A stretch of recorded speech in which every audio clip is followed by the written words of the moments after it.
So just yesterday, Kyle Kulinski put out a video defending himself and Krystall from a caller into the David Pakman Show, saying that he's, quote, delusional and irresponsible for saying that he likely isn't going to vote for Joe Biden. So here to talk about it, here to break it down, I've got with me Frederick from Political Perspective. We're here to talk about all of this and much, much more. So to kick it off, Chris, what did you, I take it you saw this video. What do you think about this? Because I think that we do have a little bit of a different perspective here. Like, I know you've said before that you're probably going to vote for Joe Biden, and I've said that I'm still undecided when it comes to this. So how did you feel about this video? Yeah, so I've been kind of following this because it's an interesting topic. Since he's brought it up, I've been following along, and then he responded yesterday. He's obviously polarizing people with this. Some people are very mad about it. Some people are saying, no, actually, it seems reasonable that he doesn't want to vote for someone that doesn't fit what he wants to vote for. So I get it. I mean, the reality is I'm about 80% of the way there to totally being fine with his point of view. I get it because voting for Biden is going to make me sick the same way it did voting for Clinton. Like, I'm not real happy about it. But I guess, and I don't even know if I guess you could put me in the camp of the lesser of two evils. That's not exactly how I would frame it when I was talking about it. But I get when he says, and I've put out videos. I have a couple of videos on my channel where I talk about the fact that if you look from a policy perspective, there isn't a whole lot of difference. And that's a lot of what Kulinski talks about is, he goes through and lists things that Biden's going to do. And I've kind of made the same case in my own videos, which is he isn't that much better, right? I mean, we're talking about someone who has shown a willingness to cut Social Security. That's not what too many, certainly not progressives, are looking to cut those kind of programs. We think there needs to be more programs, to help people that are actually helping people, not cutting back on those things. So from a policy perspective, it wouldn't make much difference to me. I totally would go, yep, Kyle, I totally get it. You don't want to cast that vote. I do feel like we're in a very dangerous time now, and I know, he referenced it in the video by saying, well, people are going overboard and saying there won't be a country here in 4 years. I think there will be a country here in 4 years. I'm just worried about, there's a couple of things that I'm concerned about. One is this three-headed spear of Trump, Barr, and McConnell, who seem to be daily breaking down the democracy. And I kind of see it where if we don't even have a good functioning democracy, we're not going to get any other of the other things that we want to see as progressives. Like, there's no way we're going to make inroads into college tuition and Medicare for all, or, those kinds of programs if we don't even have democracy where people can be heard. So that's one of my big concerns is what will the democracy look like in another 4 years of Bill Barr running the DOJ and Mitch McConnell using the Senate to basically just appoint judges and not pass legislation and basically block anything the Democrats have. I don't really see how another 4 years of that could be a good thing. And on top of that, you've got Supreme Court picks, which I think 4 more years of extremely conservative Supreme Court picks, and even the lower courts, the lower federal courts are being packed by McConnell. I think that's the kind of thing that will take generations to undo with those lifetime appointments.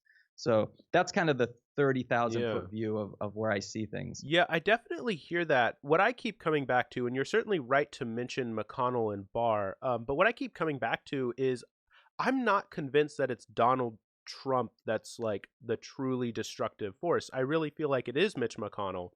And I don't know that I see getting rid of Donald Trump as really doing anything to stop Mitch McConnell from we saw him being a complete obstructionist and undermining democracy under Obama.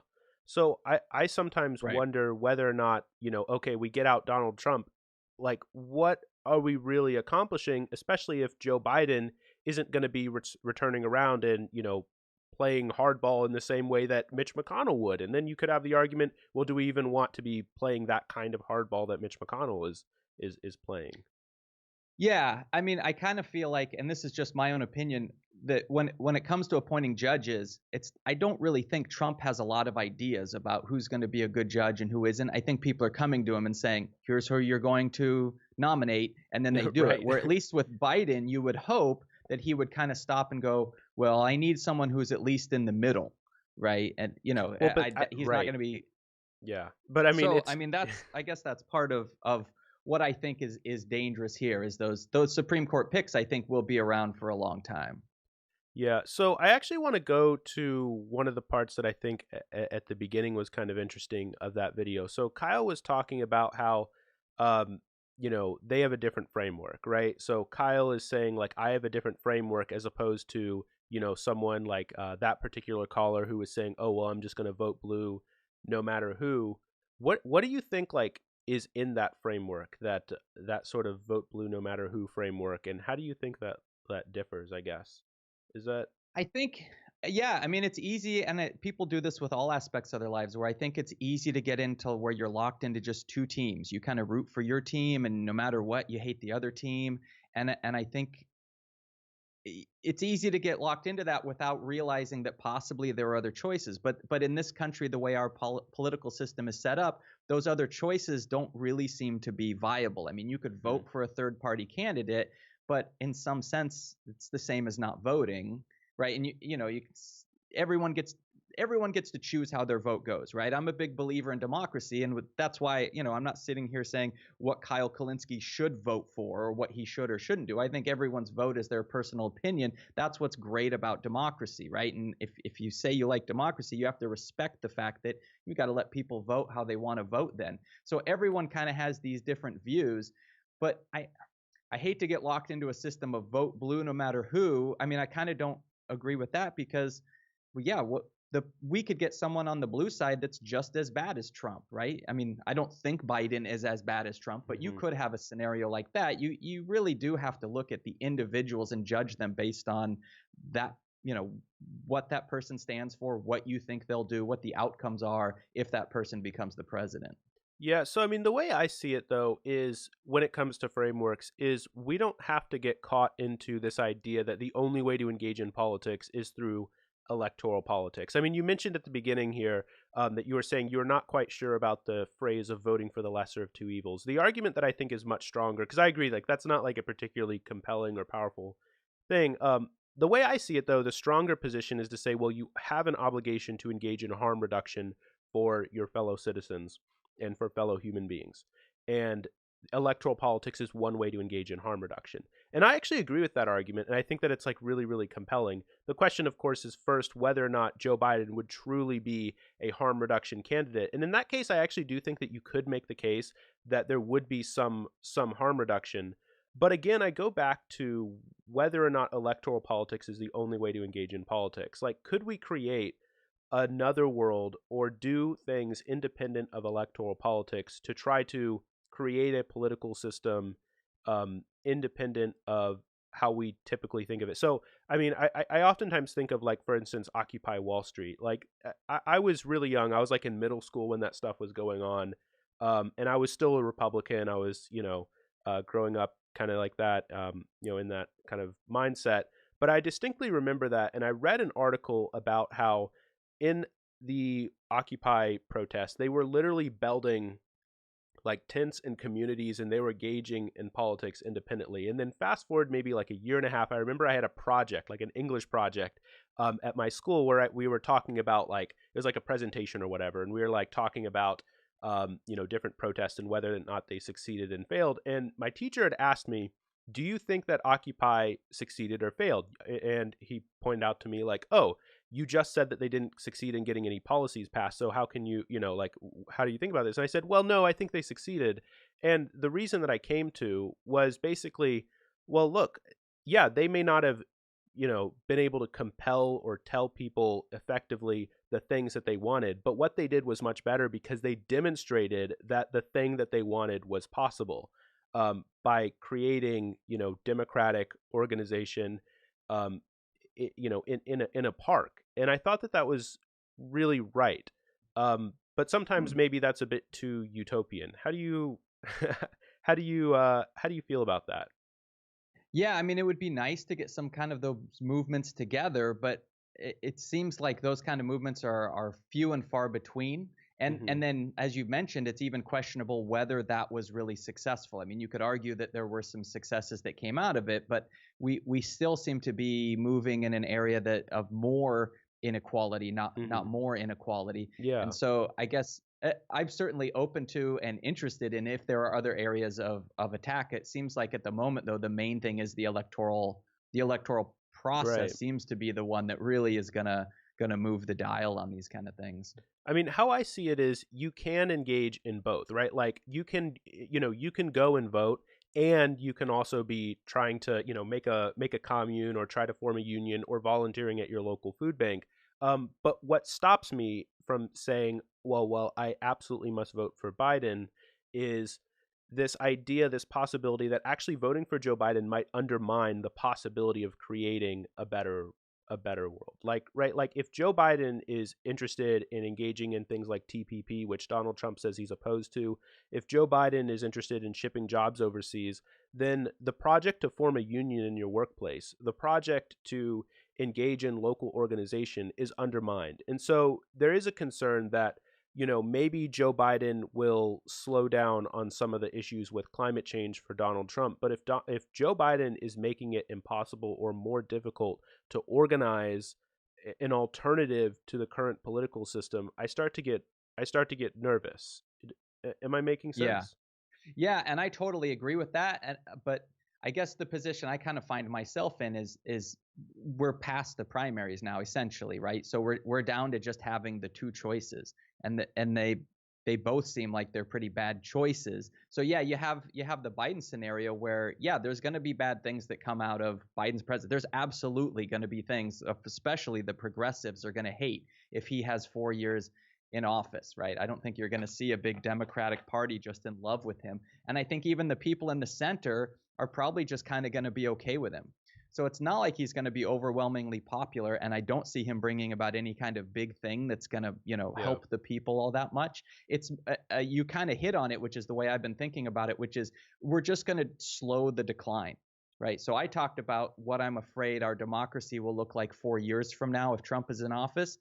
I figure with Biden, we would still get to the same place. We just would get there slower. So, the degradation that might happen in 4 years of Trump, we might get some of those same things, but it will take much longer to get to that point. It wouldn't happen in, say, one Biden presidency. I mean, the thing that worries me, though, is, so Joe Biden says he's only going to be here for 4 years, but then that suggests that, oh, well, what about the next 4 years and then the 8 years after that, where Joe Biden's VP pick takes on incredible importance, especially when you watch videos of Joe Biden's cognitive decline.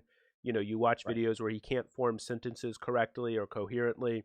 And it makes you think that perhaps the vice president choice is going to be significantly more relevant this time around than possibly ever before. Yeah, and that's definitely talk that people are saying that, and I guess it's part of me just doesn't trust Joe Biden. So, this idea that he came into this race late, he couldn't make up his mind if he wanted to run or not. So whether he'll run or not in 4 years, it seems like it's a choice he's probably going to make during the election, while the election process has already started 4 years from now. Then he'll decide if he's going to run again or not, or what he's going to do about it. I think I think that he's said specifically that he's not going to run a second time, like that he's only going to be a 4-year president. I mean, maybe he'll change his mind, but I'm pretty sure he's already said that. Yeah, but I don't know if I believe it, right? Okay. I guess I could see him just deciding later, no, I'm going to go another 4 years with this. He doesn't seem to be real solid on like his ideas about when he's going to run, what positions he's going to hold. So I guess I mean. So I was say I guess then we can talk a little bit about accelerationism, because that was one of the things which David Pakman brought up in response to the caller, in which Kyle Kulinski says that he was not an accelerationist or a backlash theory, and I also prefer the term backlash theory. It seems like there's two formulations of backlash theory, though, and I'd like to get your take on each. So the first formulation is like kind of like sort of saying that the left will react so strongly that the Democratic Party is also going to move left, right? So there's going to be people are going to get, oh my gosh, Donald Trump is terrible, and I'm going to move left. It seems like that definitely has not happened, right? Like it seems like, at least in my opinion, we're looking right now with issues of Me Too, and where Democrats aren't willing to stand up for their principles because they feel like, oh my gosh, we just absolutely have to get Donald Trump out. And as Kyle Kulinski alludes to properly in the video, he says, under George W. Bush, we saw basically the same thing.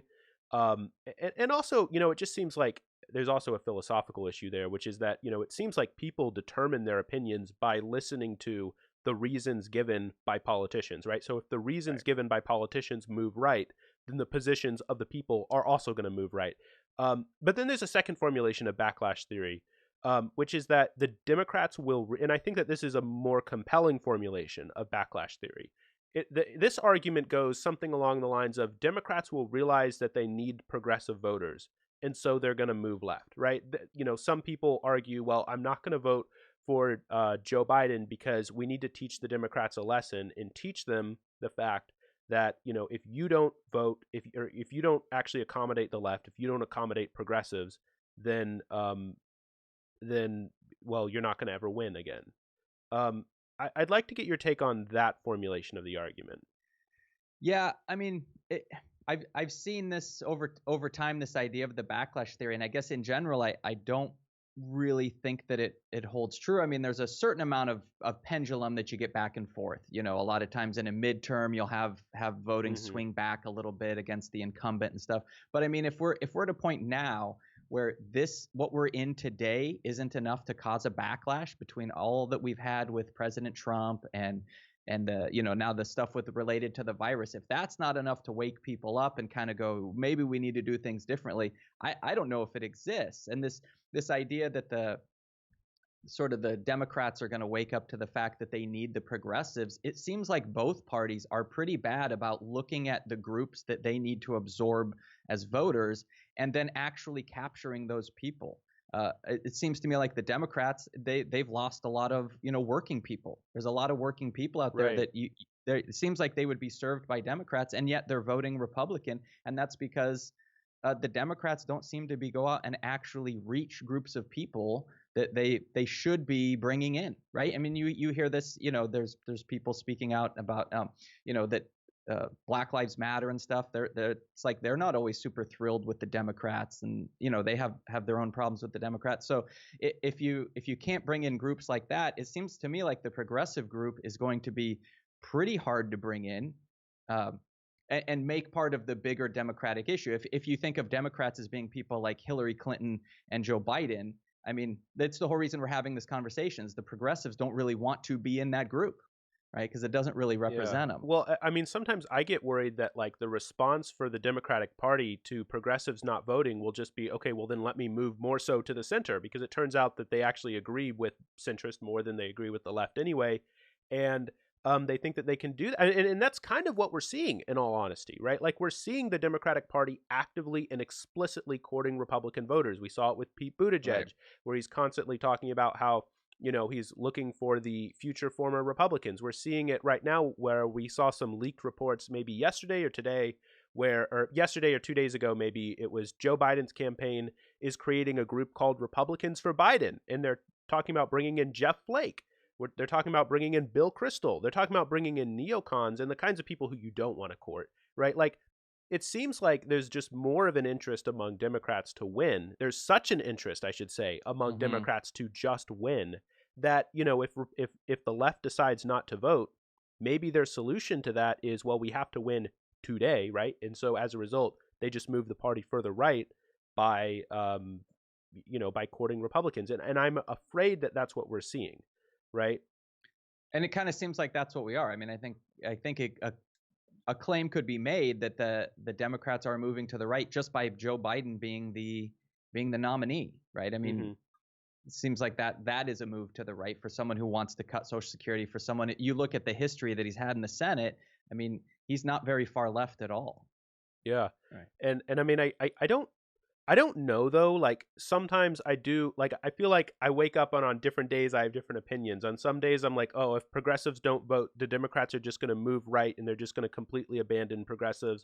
And then on other days, I'm like, okay, well, if we don't vote, then that'll mean that the Democrats are going to move left and they're going to make more policy concessions. I mean, you think back, I think his name was Lawrence O'Donnell. He's on MSNBC now. There was this old tape of him leaked from like the 90s or the early 2000s in which he literally says that during his time as a Democratic strategist, he came to realize that the reason why the left of the party doesn't have more power is because the left of the party always, ends up bowing down and voting for Democrats anyway. So I never had to listen to them. Whereas centrist voters um, I have to listen to them. So there seems Yeah. to be this possibly a difference between, well, I'm going to be a fickle voter and I'll give you my list of things, whereas Kyle's saying, look, you've got to pick something from my top 5, and then I Right. might vote for you, as opposed to just saying, well, I'm unconditionally not going to vote for you. um I don't know, like, this is just me kind of trying to think about, like, strategy wise, what's the best way to win. Yeah, I don't think there's a clear answer, because if you just keep playing along, then and you don't really force your hand, then they can just ignore you forever, knowing, well, you're gonna keep voting with the Democrats. So at some point you have to kind of force the hand. You would hope that it would be done in a more um, a way with a little more foresight, where the like you were saying earlier, the Democrats would realize, hey, why don't we pick up these progressive voters? But it would seem that people are terrified of progressive ideals outside of this progressive sphere, that the progressives live in. It seems like Yeah. once you get out of that, even a lot of mainstream Democrats don't like this idea. The very things that Bernie Sanders was talking about scare them.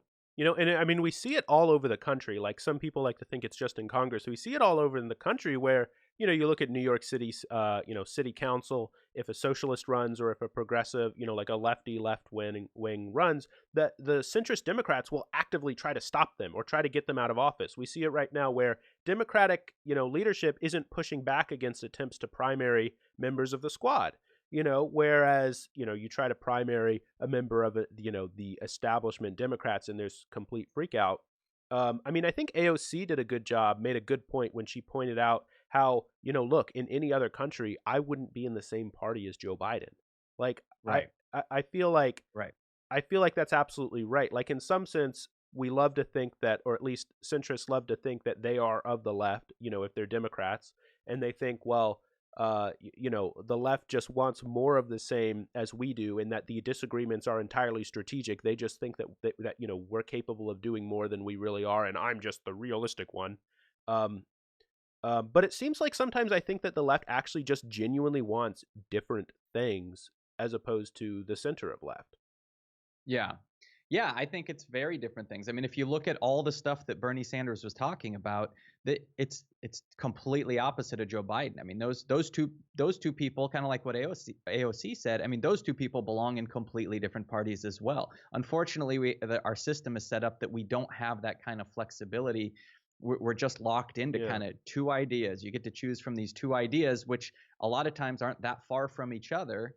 And so it's, having two choices is kind Yeah. of like no choice at all. Well, and that makes me wonder because there actually are some, and they're definitely like neoliberals out there. Like, people, okay, I'll give it a specific example, and this could get me in trouble with some people watching. But Ezra Klein, for example, right? Like, he's definitely a neoliberal. He's definitely, he definitely doesn't want to undermine or change capitalism. But at the same time, I don't know that he's really a centrist because he wants to do things like abolish the Senate, right? Like, he wants to do things like completely restructure our system of government. So I don't know that it's quite fair to call him a centrist, but he's definitely a neoliberal in that, he doesn't want to undermine capitalism or challenge, anything like that. So, and sometimes I wonder if those people, and this is, oh my goodness, I get worried when I start thinking this stuff, but I wonder if that kind of thinking is truly necessary in order to actually get to where we want to go. Because like, I mean, if you only have these two choices, if we have the system of government that we have right now, I worry that we're never going to actually get to the place that we need to go to.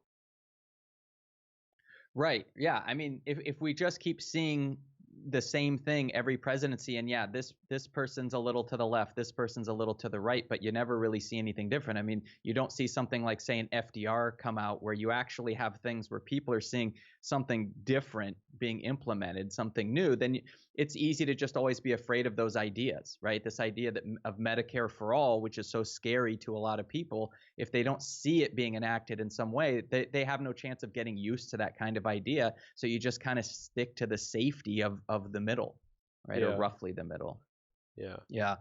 I'm curious about your Yeah. take on something. So one of the things that Kulinski talked about in his talk was he talked about when you vote for someone, you own what they do, which I Yeah. think is really important in that, yeah, if you vote for someone, then you have to own up to the choices that they make while they're in office. And I think part of that is being able to criticize your own person, right? So, you have to be able to, I voted for Obama. I can definitely list things he did that I'm not a big fan of. But I would take it even further and say that essentially you have to own almost everything you do, right? Like when you go to Walmart, every dollar you spend at Walmart is a vote for public assistance and low wages and these kinds of things. And I would carry that over to politics, where when you vote for someone, you own the actions of someone you voted for. But I think you own the actions of people you didn't vote for too, because it's we the people, right?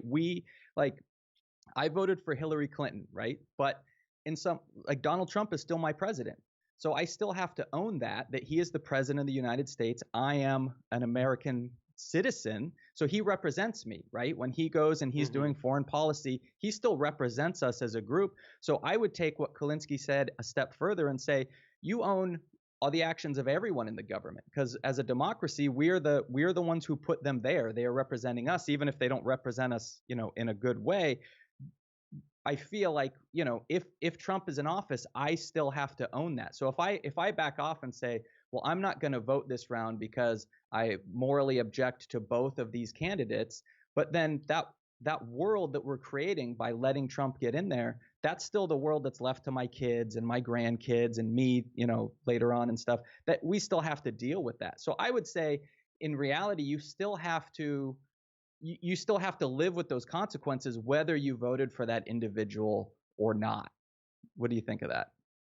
Yes, I definitely agree with the idea that when you vote for someone, you are more, in some sense, in some way, morally culpable for the actions that they do. There is a little bit of a distinction between actively creating harm and passively allowing harm to occur. There's a principle of double effect in ethics that I'm a very strong proponent of.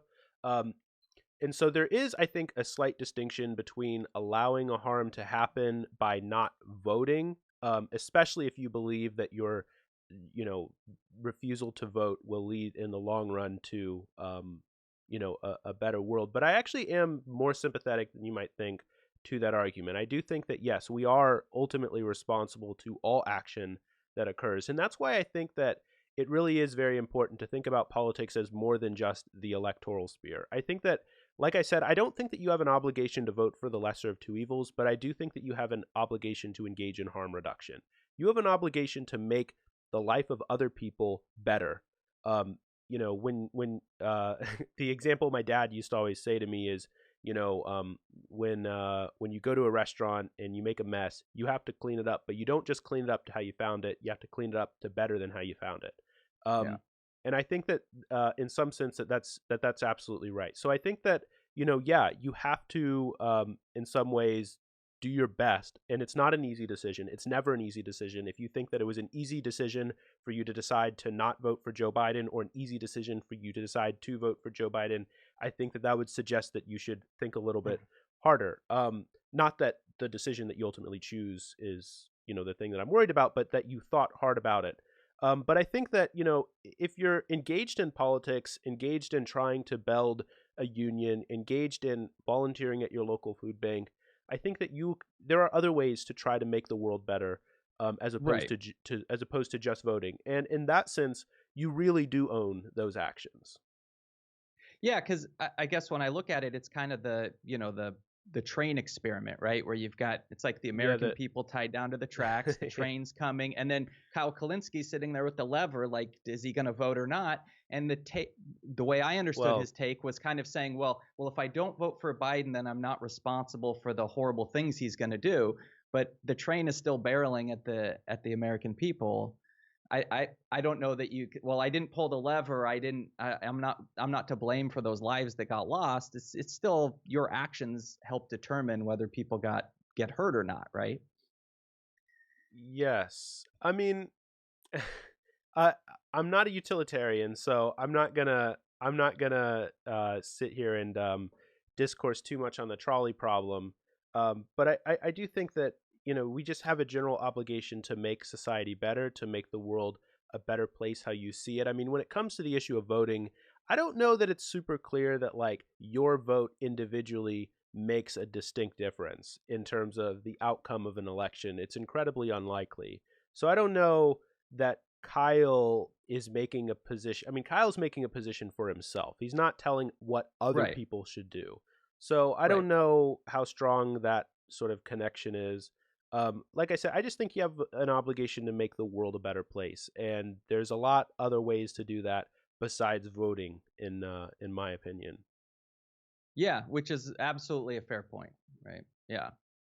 All right. So I guess that's a good place to leave it off. Leave off this conversation. So I'll be sure to leave your information down in the description for anybody who's interested. And thank you all for watching.